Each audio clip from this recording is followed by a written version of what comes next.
वो खबरें जो बजट के हवाले से मीडिया ने नहीं बताई।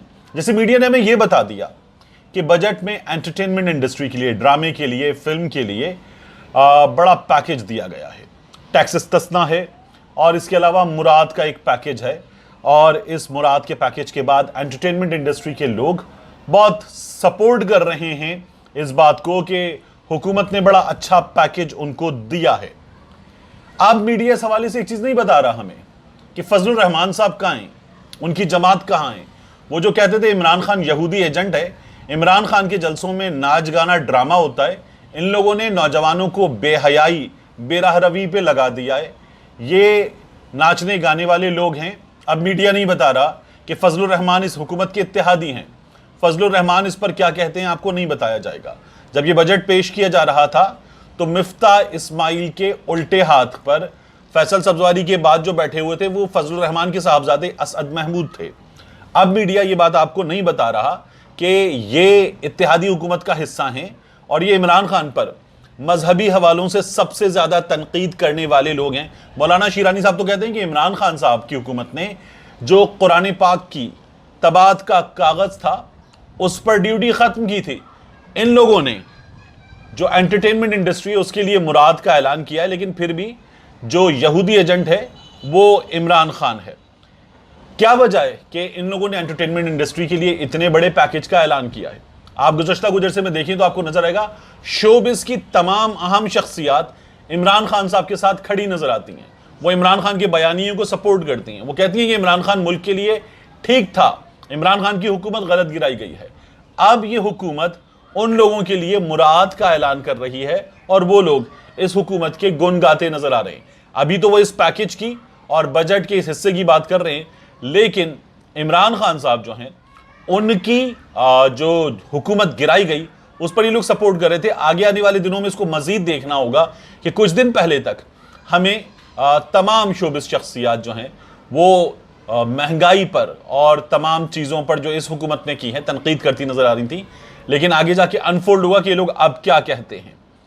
फिर इसके बाद सेहत कार्ड, इमरान खान साहब की हुकूमत का बहुत बड़ा कदम जिसे दुनिया भर में सराहा जा रहा था और कहा जा रहा था दुनिया भर के 4 बड़े प्रोग्राम्स में से एक प्रोग्राम है सेहत कार्ड। सेहत कार्ड पर बजट में क्या रखा गया है यह आपको मीडिया नहीं बता रहा।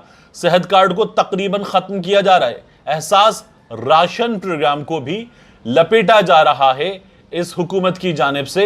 यह खबर आपको मीडिया नहीं दे रहा। मीडिया आपको दीगर खबरें बता रहा है, लेकिन यह खबर भी आपको मीडिया नहीं दे रहा।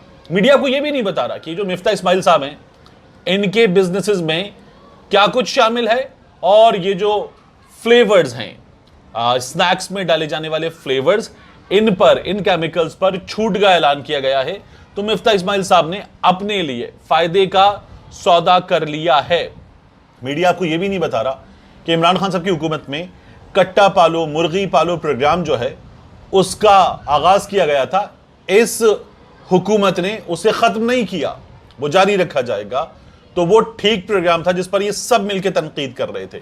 मीडिया आपको यह भी नहीं बता रहा कि जो इमरान खान साहब की हुकूमत का प्रोग्राम था नया पाकिस्तान हाउसिंग स्कीम, उसे भी जारी रखा जा रहा है क्योंकि उसके समरात भी नजर आ रहे थे, तो ये उसको भी खत्म नहीं कर रहे। मीडिया आपको यह भी नहीं बता रहा कि टैक्स नेट, इमरान खान साहब की हुकूमत के जाने के बाद यह हुकूमत जो तजुर्बाकारों की है, ये टैक्स नेट बढ़ाने पर तवज्जो नहीं दे रही कि टैक्स नेट में मजीद लोग आएं और टैक्स पेयर्स की तादाद बढ़े, बल्कि ये जो मौजूदा टैक्स पेयर्स हैं उन्हीं पर बोझ डालकर उनको कीमा निकालने का प्रोग्राम उनका इमरान खान साहब ने जैसे कहा था वो किया जा रहा है।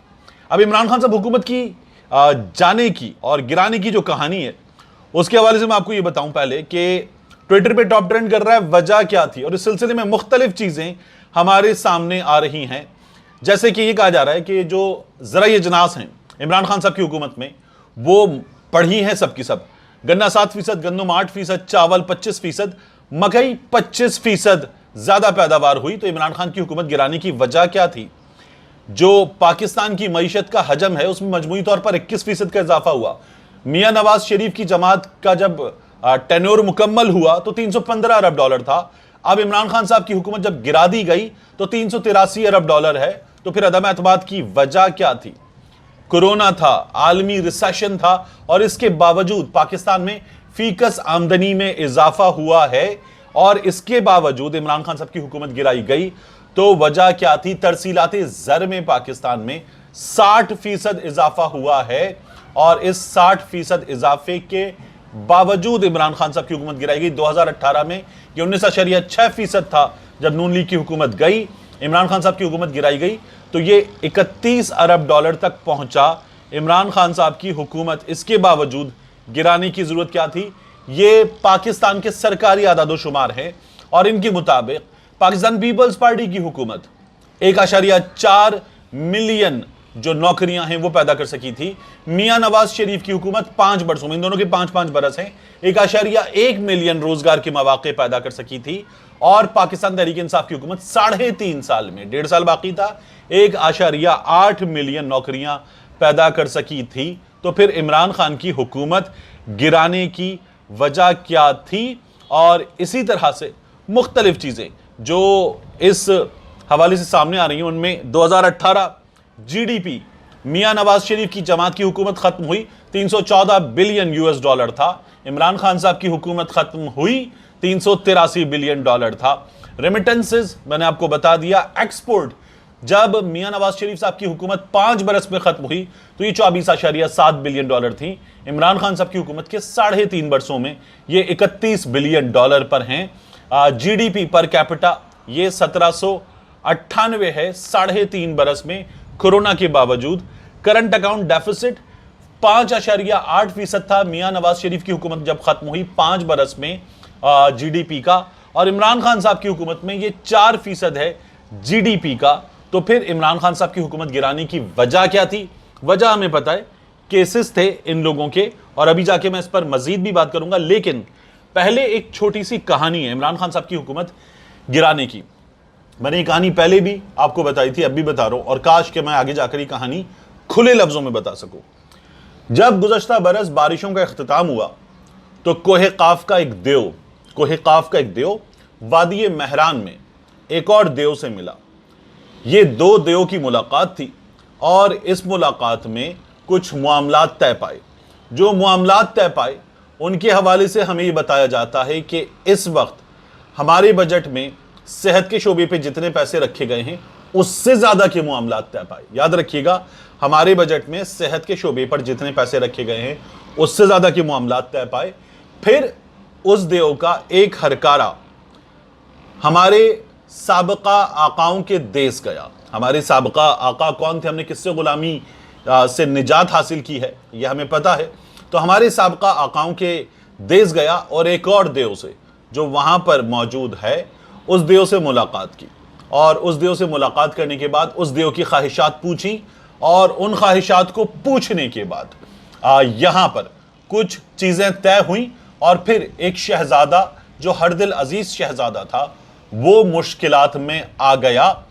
कौन था वो? कौन था जिसने इस सारी कहानी के ताने बाने बुने?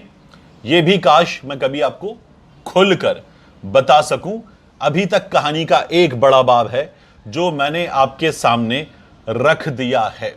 और इसके अलावा मैं आपको बताऊं, मनी लॉन्ड्रिंग केस में शहबाज शरीफ साहब पेश हुए, हमजा शहबाज साहब पेश हुए। ये पेश ऐसे होते हैं जैसे ये कश्मीर फतह करके आ रहे हैं और अदालत में जब ये आते हैं तो इन पर फूलों की पत्तियां निछावर होती हैं और वहां पर पूरा सरकारी प्रोटोकॉल होता है, उसमें ये आते हैं। और आकर शहबाज शरीफ साहब ने एक बार फिर तकरीरें की कि मुझ पर एक ढेले की करप्शन साबित नहीं हुई है। 4 जजेस ने ये कहा है कि मैंने कुछ करप्शन नहीं की है, मेरे लिए एजाज़ की बात है। अगर मुझे मनी लॉन्ड्रिंग करना होती तो मैं मुंह छुपाता, जंगलों में जाता, मैं यहाँ अदालतों में ना खड़ा होता। वो ये भी कहते हैं कि मैंने अपने कारोबार का नुकसान कर लिया, लेकिन इसके साथ कहते हैं ना मैं शुगर मिल का डायरेक्टर हूं, ना मैं मालिक हूं, ना मैं शेयर होल्डर हूं।